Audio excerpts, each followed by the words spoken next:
예, 오늘 10시에 시황해설 메리츠증권 광화문 금융센터 신영목 이사님과 투자의 아이디어 찾아보겠습니다. 어서 오십시오. 안녕하세요. 시장이 조정이긴 하나, 무너지는 조정이 아니라 상승을 기대하는 조정이기 때문에 공부하기 딱 좋은 때입니다. 이런 때가. 무엇을 공부해야 되는지 오늘 주제가 보여주시면 굉장히 핵심적인 내용이 들어 있습니다. 예. 소위 이제 AI 열풍으로 AI 반도체에 관한 얘기를 많이 하는데요. 사실 좀 오르기도 했고 조정인데요. 이제 본격 개화기 관련주를 오늘 총 정리해 주신다고 합니다. 그러니까요. 최근에 글로벌 증시, 미국 증시 랠리를 이끈 것은 미국의 대형 기술주, 그 가운데 AI, 엔비디아 아니겠습니까? 맞습니다. 예. 근데 AI가 미치는 영향이 우리 입장에서는 특별히 그죠. 그런 다른 소프트웨어나 이런 것보다도 반도체 시장이 큰데, 그럼 반도체 시장에 어떤 점들을 포인트로 잡아서 봐야 됩니까? 이제 최근에 이제 용어 정리 좀 먼저 해드려야 될 것이, 네. 아마 이제 HBM이나 뭐 MLB, FC, BGA 이런 얘기 진짜 많이 들으셨을 건데, 네. 특히 HBM 얘기는 굉장히 많이 들으셨을 거예요. 왜냐하면 하이닉스나 삼성전자 얘기하면서 많이 들으셨을 거고, 근데 HBM이라는 거는 뭐 그냥 간단하게 말씀드리면 고대역폭 메모리. 그러니까 원래는 사실 지금 뭐 DDR4, DDR5 이런 식으로 순차적으로 나가고 있는데 차세대 반도체 메모리인데, 사실 이 부분에 대해서 하이닉스가 그동안 굉장히 많은 투자를 해왔거든요. 업계 선두 정도의 위치에 오를 정도로. 예. 뭐냐면은 그전에 반도체 메모리가 이제 옆으로 평평하게 돼 있다면은 고대역폭 메모리 같은 경우에는 HBM 같은 경우에는 그 미세화 공정이 되다 보니까 지금 뭐 화면 보시면 아시겠지만 적층으로 이렇게 메모리 자체 위로 쌓아 올리는 겁니다. 근데 이 한 가지 단점이 굉장히 비싸요. 기존의 메모리보다도 뭐 대략 이런 식이죠. 뭐 정확한 수치는 아니지만 2배가 빠르다 하면은 가격이 2배가 높고, 속도가 3배가 빠르면 3배가 높은 기하급수적으로 올라가는 형태거든요. 그러니까 네. 굳이 지금 뭐 빅테크 업의 입장에서는 굳이 이렇게 비싼 이런 메모리를 쓸 일이 없다는 거죠.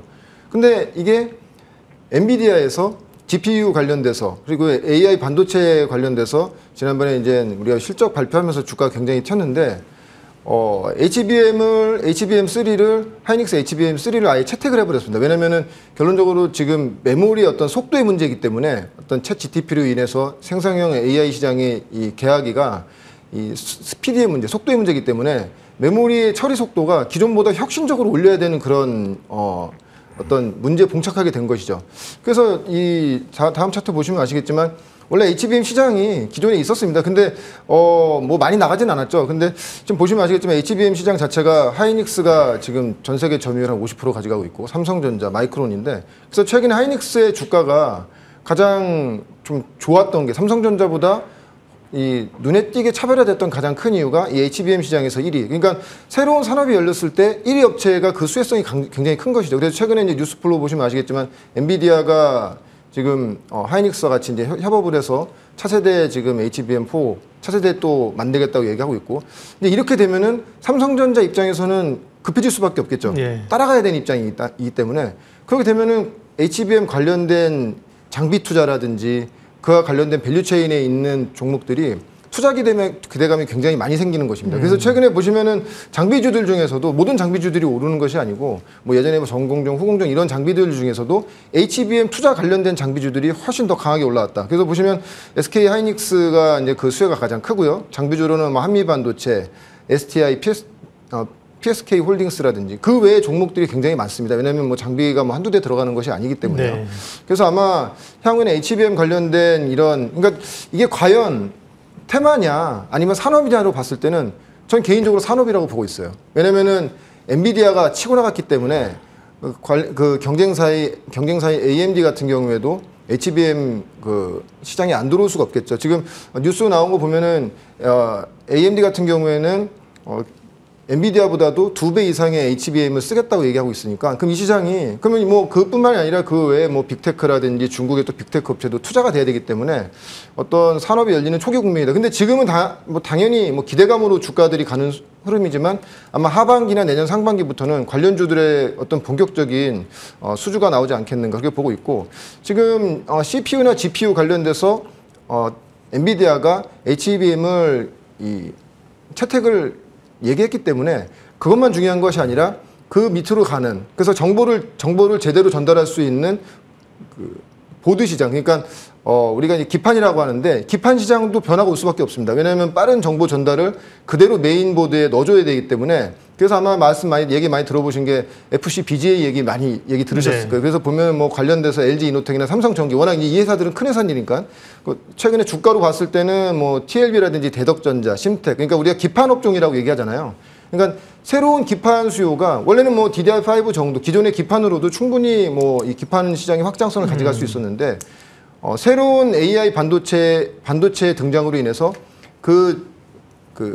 GPU와 메인보드 사이에 기판에도 새로운 투자처가 생기는 그런 흐름으로 볼 수가 있고 그 외에 이제는 뭐 MLB는 뭐 멀티레이어 보드라고 해가지고 이렇게 기판까지 빠르게 정보 전달이 됐는데 전달하기 위해서는 통신이 또 그걸 받아줘야 되지 않겠습니까? 예. 그래서 통신 장비에 들어가는 기판. 그래서 제가 이제 이수페타시스를 말씀드렸을 때 통신 장비에 들어가는 기판 중에서도 MLB라는 게 뭐 여기 지금 보시면 아시겠지만 이것 역시도 그 기판을 적층으로 쌓아 올려서 빠르게 정보 전달을 받을 수 있고 정보를 줄 수 있는 그 기판이 지금 이수페타시스가 실질적으로 엔비디아 향으로 매출이 지금 나오고 있는 상황이고 AMD도 뭐 최근에 도는 얘기로는 AMD도 이수페타시스와 협업을 할 수밖에 없다. 왜냐하면 이 초기 시장이 열렸을 때는 레퍼런스가 있는 회사들이 가장 빨리 이제 매출이 발생되는 부분이기 때문에 그래서 이런 관련된 회사들을 뭐 지금은 이제 모멘텀 때문에 지금 주가가 바닥에서 100% 오르는 회사들도 있고 뭐 30, 40% 오르는 회사들도 있는데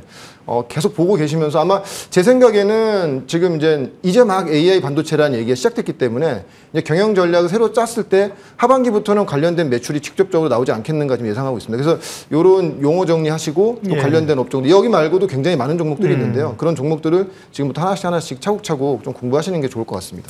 우리가 생각해 볼 점은 이들 회사들이 엔비디아가 이제 뜨고 나서 이 제품들을 만든 게 아니라는 거죠. 그죠? 기존에 각 분야에서 이 첨단 제품에 투자하고 만들었는데 시장이 열린 거죠. 맞습니다. 그죠? 그러면서 이제 각광을 받는 거고요. HBM이나 우리가 뭐 FCBGA 얘기 많이 들었는데 그걸 아주 일목요연하게 정리를 해 주셨습니다. 그러니까 HBM이라는 이제 고효율 반도체에서 SK 하이닉스와 그 관련이 있을 수도 있는 뭐 직접 없을 수도 있지만 관련된 부품 업체들 쭉 정리해 주셨고요. FCBGA나 MLB 같은 경우는 결국은 기판이네요, 그죠? 맞습니다. 예, 기판인데 FCBGA와 MLB 같은 경우는 조금 더 통신 쪽으로 특화된 MLB 용어 정리를 좀 하면서 적어도 지금 말씀해 주신 기업들은 체크를 해 놓으시면서 이제 공부해야 되는 거죠. 그렇죠? 지금 몇 개입니까?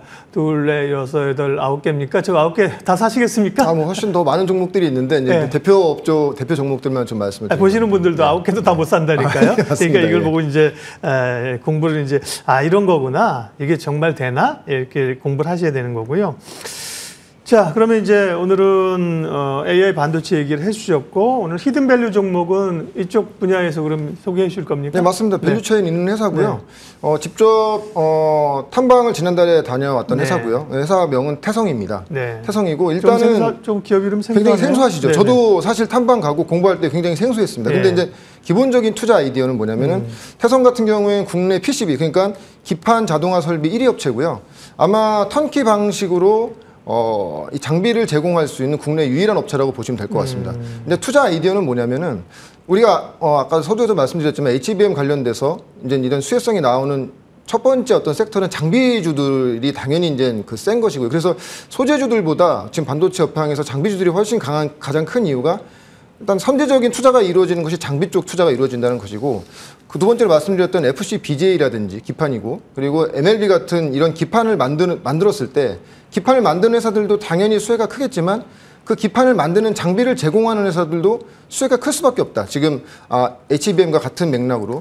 근데 제가 좀 이런 종목들을 좀 많이 좀 찾아보고 연구를 해봤는데 실질적인 직접적인 수혜주는 태성이 지금 턴키 방식으로 제공할 수 있는 유일한 업체라고 보고 있고요. 이건 뭐 이따 중간에 이제 설명을 드리겠지만 그래서 지금 하면은 이 태성 이제 홈페이지에 나와 있는 내용이고요. 보면 이제 이런 기판을 만드는 것이 아니고 이런 기판을 만드는 장비를 제공하는 그런 회사인 것이고요. 그래서 FCBGA부터 해가지고 뒤에 보면 MLB도 있고요. 그래서 대용량 데이터 센터라든지 AI 관련된 그리고 이제 자율주행에 관련된 기판을 만드는 장비를 제공하고요.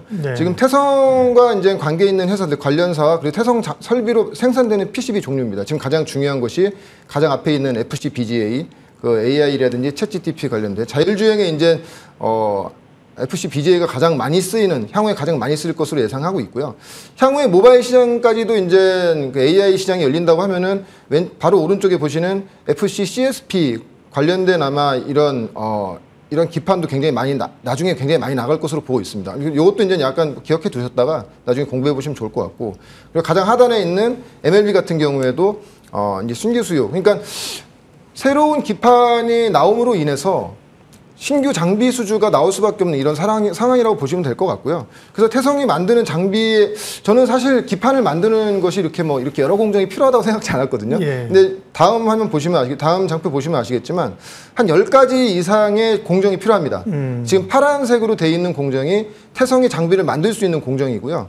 검사 장비와 드릴 장비를 제외한 모든 장비를 다 만들고 있습니다. 특히 이제 검사 장비 같은 경우에는 최근에 바이옵트로라는 회사가 FC-BGA 국산화 장비 개발에 성공하면서 주가가 굉장히 많이 갔는데, 이제 바이옵트로가 이제 그런 부분을 담당하는 것이고, 그 외에 모든 PCB 공정 자동화를 만들 수 있는 모든 장비를 지금 태성에서 만들 수 있고요. 장비 대수만 해도 다음 화면 보시면 장표 보시면 아시겠지만 한 20개에서 20대 이상 되는 이런 장비를 풀캐파로 지금 다 갖고 있다는 것이죠. 네.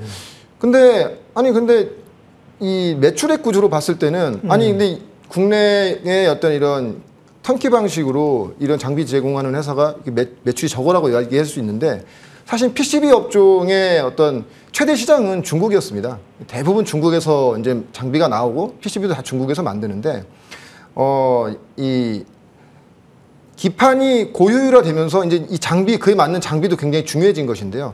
태성 같은 경우에 약간 이제 스토리가 있는 것이, 원래 태성은 10년 전만 해도 1위 업체는 아니었습니다. 3위 정도 업체였고요.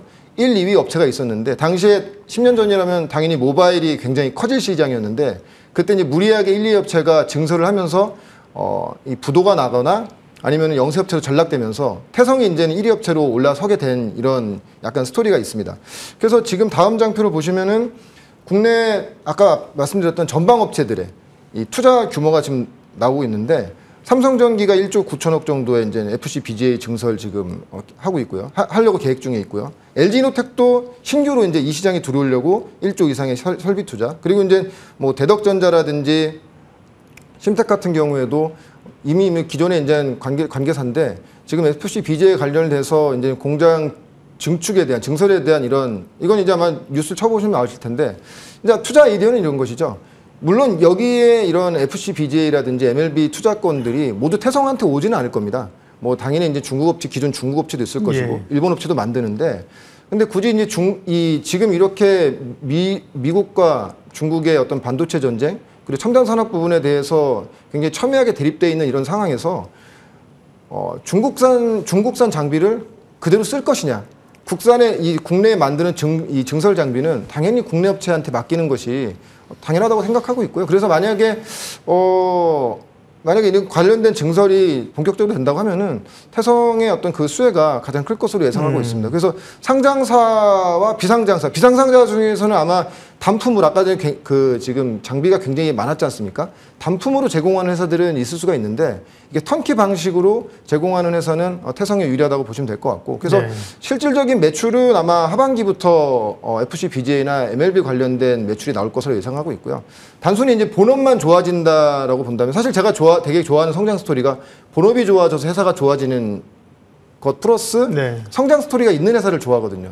태성의 장비, 아까 그 라인을 보시면 아시겠지만 동도금 장비를 만드는 것이 있는데, 중국의 셀업체한테 그 동도금 설비에 관련된 어떤 이 연구개발의 의뢰를 받은 과거에 받은 사례가 있습니다. 네. 근데 그것이 이제 연구개발이 끝나서 퀄테스트가 끝나는 것이 아마 10월에서 11월 하반기로 보고 있고. 2차 전지와 관련됩니까? 맞습니다. 예. 동도금 장비인데 아마 기존의 어떤 시간과 어떤 비용을 줄이는 효율적인 굉장히 장비라고 얘기하고 있고요. 이게 중요한 거는 이게 태성이 자체적으로 만들어서 세일즈하는 것이 아니고, 대개 보면 신사업을 한다고 하면서 그런 식으로 하면서 좀 약간 실패한 사례는 많은데, 이거는 장비 의뢰를 받은 것이거든요. 그래서 만약에 테스트가 통과된다고 하면은 좀 2차 전지 장비 쪽으로도 굉장히 큰 상단이 열려 있는, 그래서 올해와 내년은 본업으로서 굉장히 좋은 흐름을 좀 보면 좋을 것 같고요. 올해 하반기부터는 2차 전지 동도금 장비의 어떤 이런 테스트 예. 통과 여부, 그래서 실제로 매출이 발생되는 그런 여부까지 보신다고 하면은 올해 하반기부터 내년 상반기까지, 내년까지도 굉장히 좀 우리가 좀 주목해서 볼 수 있는, 왜냐하면 이제 본격적으로 장비라든지 이런 것들이 그 기판 장비뿐만이 아니고 HBM 관련된 장비 수주도 올해 하반기에서 내년 상반기에 본격적으로 나온다고 본다고 하면은 네. 기판 장비에서는 유일하게 턴키 방식으로 제공하는 태성도 우리가 좀 주목해서 봐야 된다, 이렇게 보고 좋은 있습니다. 기업을 오늘 소개해 주셨습니다. 이렇게 조금 기업 이름을 잘 모르는 기업은 두 가지입니다. 공부가 부족하거나 최근에 상장했거나 이런 경우인데요. 후자네요. 2022년 6월, 작년 6월에 그러니까 스펙을 통해서 상장을 한 기업이라 맞습니다. 조금 생소한 건데, 이름도 태성, 뭔가 장인 정신이 느껴집니다. 아마 이름을 요즘 같으면 뭐 태성, TS, 서밋 이렇게 바꿀 텐데, 그죠? 네, 맞습니다. 태성 이렇게 해서 결국은 기판에 대한 수요가 엄청 늘어나는데 기판을 만드는 회사에 장비를 납품하는 회사다. 네.